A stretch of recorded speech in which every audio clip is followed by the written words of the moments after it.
Matthew 27:57 through 61.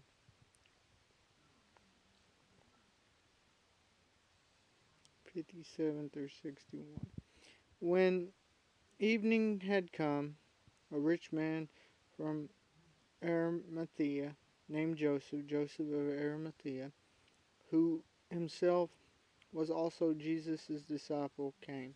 Now we learn from other Gospels, biblical accounts, that he was a member of the Sanhedrin Council who was opposed to the death of Jesus because he was a disciple, secretly a disciple. Um, but they knew enough to where he probably wouldn't have been at the trial because they couldn't have got his favor and got on the side, which is why the trial was in secret. We see he's one of the reasons. Um, so he's going to buy a tomb for Jesus, going to ask for a tomb for Jesus. It's probably his family tomb, possibly his tomb he's given up, and will buy another, is his plan. However, Jesus is just borrowing a tomb. We know that. Um, so this could be done. People sometimes argue, but that, well, you wouldn't have known. At oftentimes those who were crucified didn't get put in a tomb, because it's kind of like, okay, oftentimes criminals sometimes ruin things with their family, so it's like they have as limited sources, um, because they've cheated, they've lied, they've did all this and burned so many bridges, uh, and oftentimes that's why they want it.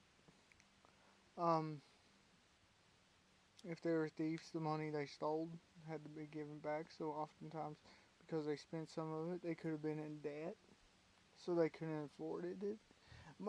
And to have a tomb would have been very expensive to begin with. So uh, most people wouldn't have had one, but it was allowed, and this man was providing a tomb for Jesus, which is scriptural. It was said that this would be done. Um, Most likely, Mary couldn't afford it. They didn't most likely have a family tomb, although one of the viewpoints is this is the uncle of Jesus, but uh, I'm skeptical about that. Um, Verse 57, 58. This man went to Pilate and asked for Jesus' body. Then Pilate commanded the body to be given up. Now, this could be done, but for this would have been risky, and this may be the reason why it's declared his uncle, because he would have had the rights to the body. Um, but now he's boldly proclaiming he's a follower of Jesus by doing this. Because if he wasn't a follower of Jesus, why would he care? The Pharisees didn't want the body, they just wanted to make sure it wasn't stolen.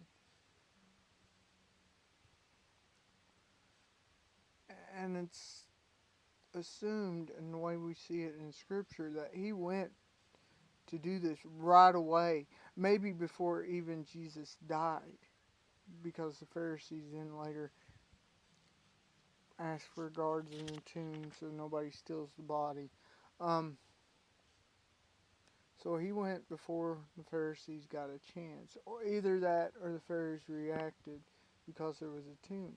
But here's the thing: the Pharisees, once they knew Jesus was dead, if there wasn't a tomb, they still could have did whatever the excuse he's risen because the body's gone type thing, which Jesus rose. So their theory was just nonsense. If they had faith, they would have known. But so there's urgency and quickness for him to do this.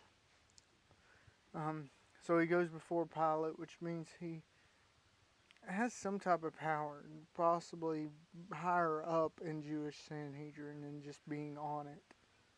This most likely ain't the first time he's went before Pilate either, being Sanhedrin. But he's still being bold before Pilate. Verse 59. Joseph took the body and wrapped it in clean linen cloth, which was proper for burial, and Jesus would leave this folded as he rose, saying that, being assigned to his disciples, that he'd be back. Verse 60, and laid it in his own tomb, which he had cut out in the rock. And he rolled a great stone in the door of the tomb and departed. Now, this was also so that no one could do something to Jesus' body. So they couldn't steal it.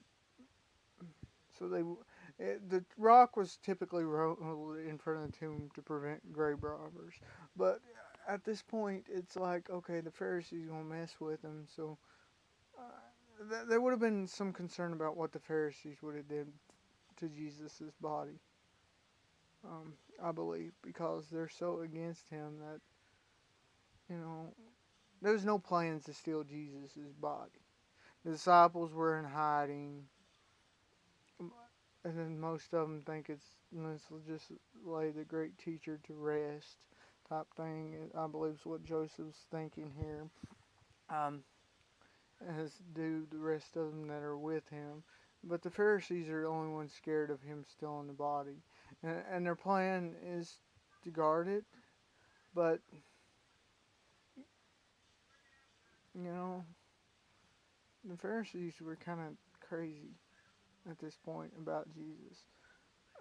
So against him that it's good Jesus had a tomb, because it's likely who knows what the Pharisees would have did if he didn't. But it's all scriptural. It's all fulfilling prophecy.